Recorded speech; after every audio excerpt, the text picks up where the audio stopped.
So in this video we are going to talk about the HTTP request.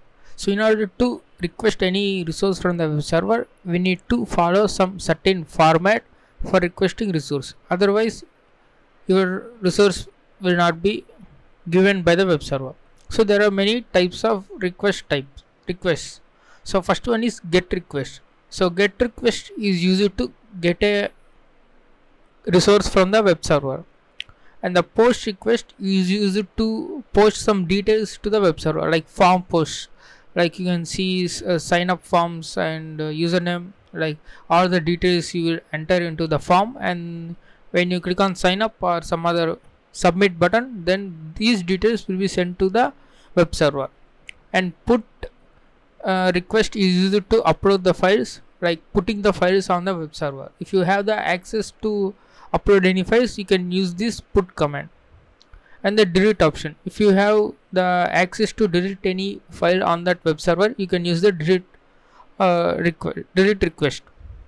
And the options request just tell you what web server allows you to request for. So if this option says get, post and put, you can perform only these three requests. You cannot use the another request.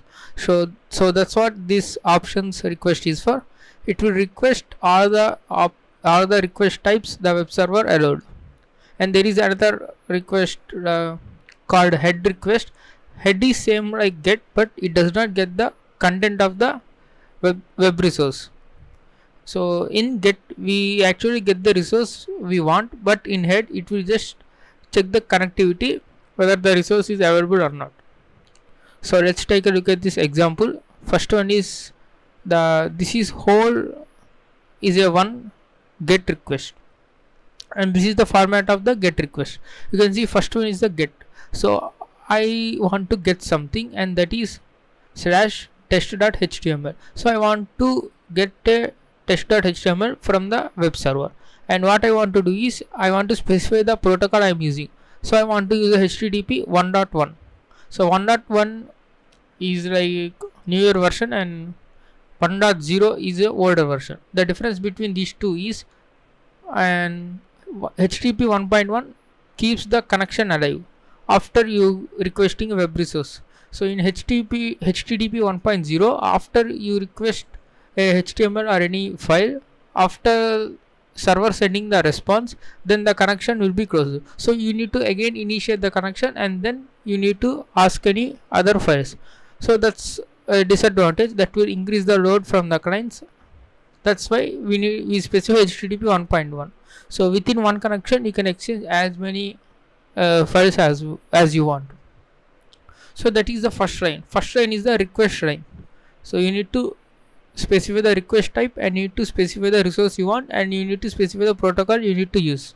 And this is called parameters, and this is a value, and like parameter name and the value. So you can see user agent means from which browser I am requesting the resource. If it says Firefox, it's Mozilla, and Chrome, Safari. These are the web browsers, and if you request from these web browsers, say Chrome, then Chrome will be act as a user agent.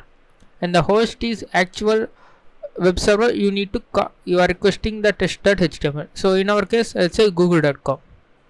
and accept is the content type you want to accept in your browser, like text or HTML. So you are telling the web server that I am ready to accept this text or HTML, and also I can accept images and GIFs. So the server on seeing this, it will send a HTML formatted of this test.html.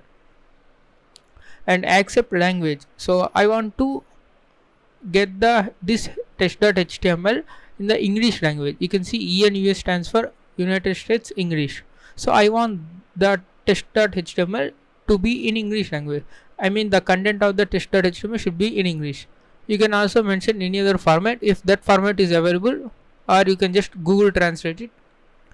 And accept encoding means gzip and different. So the server sends in this encoding format, and browser will decode it for you. And the content length is 50 bytes. This is the size of this test.html. And connection keep alive. So keep alive means after this requesting, after you send this request, you get the response from the web browser, and again you can send the request without initiating any other connection. That means one connection you can send multiple requests and responses. And here down you can send the any parameters we want to send to web server. So since this is our get request, we don't need to send any parameters in the most of the situations. So let's see another example of the post request. You can see the post slash login.html.